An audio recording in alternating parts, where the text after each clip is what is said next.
오늘 이 아침에도 성경 말씀을 놓고 하나님이 주시는 메시지가 무엇인지를 생각해 보도록 하겠습니다. 오늘 말씀은 이사야 5장 18절에서 30절 말씀인데요. 오늘 본문에서 우리가 배울 수 있는 그 흐름을 감지하기 위해서 네 가지 질문을 드리겠습니다. 첫 번째는요, 오늘 본문에는 화 있을 진저가 몇 번 어디에 나옵니까? 라는 질문을 먼저 드리겠습니다. 오늘 본문에 보면 계속해서 화 있을 진저라는 문장이 반복되고 있는데요. 18절을 보면 제약을 끄는 자는 화 있을 진저 이렇게 말하죠. 20절을 보게 되면 거기다 보면 화 있을 진저라는 말이 나옵니다. 그 다음에 21절 보면요. 거기다 보면 화 있을 진저, 그리고 22절도 보면 화 있을 진저 네 번 나오는 것을 볼 수 있죠. 이 화 있을 진저라는 말은 성경에 종종 나오는 용어입니다. 이런 용어가 나올 때마다 하나님의 진노, 하나님의 분노 이런 것들을 생각할 수 있지요. 하나님은 이런 분노를 원하지 않으십니다. 하지만 이스라엘 백성이나 유다 백성들이 하나님의 진노를 사는 그런 행동들이 있기 때문에 하나님은 그런 것들을 보고만 계시지 않고 그 안타까운 마음을 피력하는 겁니다. 자, 그러면 그들이 이런 하이슬진저를 부르는 행위가 있는데 그 행위가 무엇인가? 18절을 보면요, 이렇게 말합니다. 총체적으로 거짓으로 끈을 삼아 제약을 끌며 수레 줄로 함같이 제약을 끄는 자는 화 있을진저. 여기 중요한 말은 제약을 끄는 자는, 그러죠. 제약을 끈다. 그냥 죄 가운데 살아간다 하는 거죠.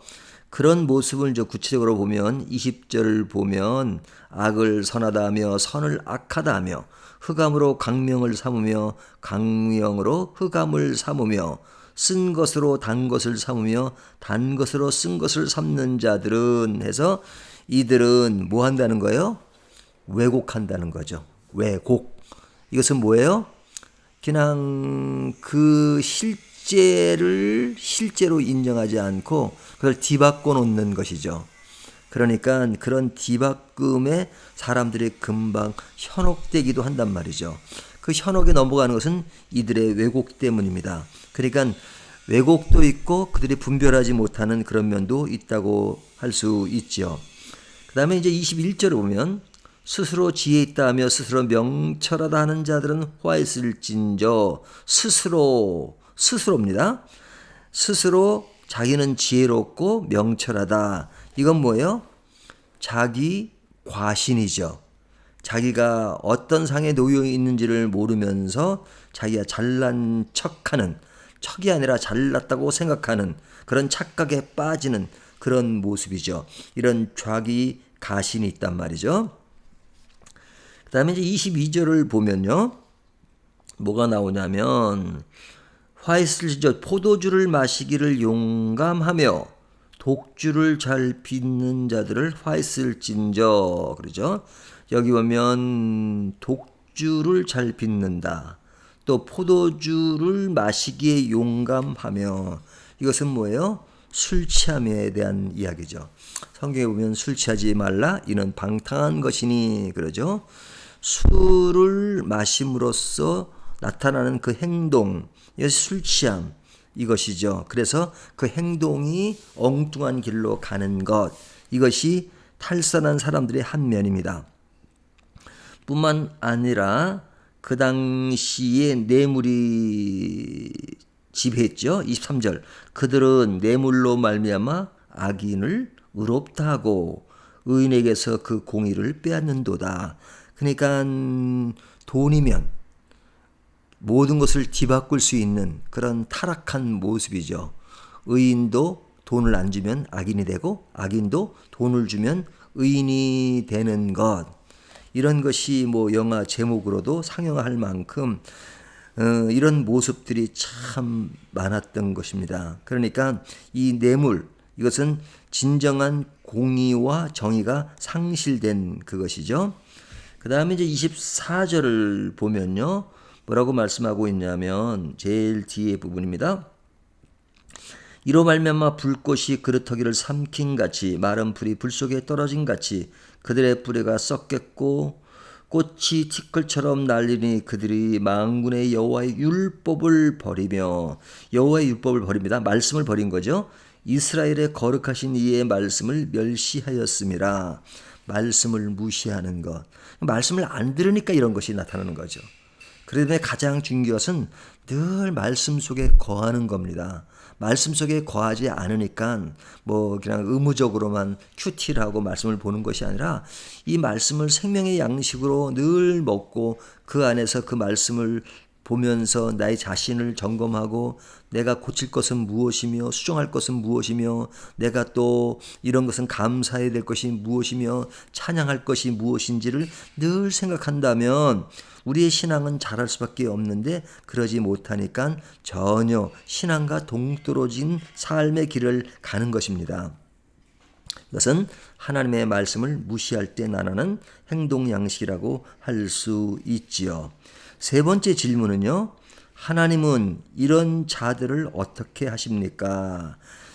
25절에서 마지막까지 내용은 이런 자들에 대한 하나님의 행동인데요. 그 행동은 첫 번째는 노하신다 그러죠. 25절을 보면 그러므로 여호와께서 자기 백성에게 노를 바라시고 그러죠. 하나님의 진노 이거죠. 누구에게? 자기 백성에게 그러죠. 하나님은 자기 백성들이 잘못할 때 노하십니다. 그리고 어제도 말씀드린 것처럼 하나님은 몽둥이를 두십니다. 그 몽둥이를 두시는 것이 뭐냐면 25절을 다시 보면요. 그렇게 말씀하고 있죠. 그들 위에 손을 들어 그들을 치신지라 그러죠. 친다. 치신다는 것은 때린다 이런 말이죠. 때리는 것을 이야기하는데 어떻게 때리냐. 26절을 보면요. 또 그가 기치를 세우시고 먼 나라들을 불러 땅 끝에서부터 자기에게로 오게 하실 것이라. 땅 끝에서 자기에게로 오게 한다. 다른 나라가. 그러니까 이것이 나중에 보면 이스라엘은 아수르에게 망하고 유다는 바벨론에게 망하잖아요.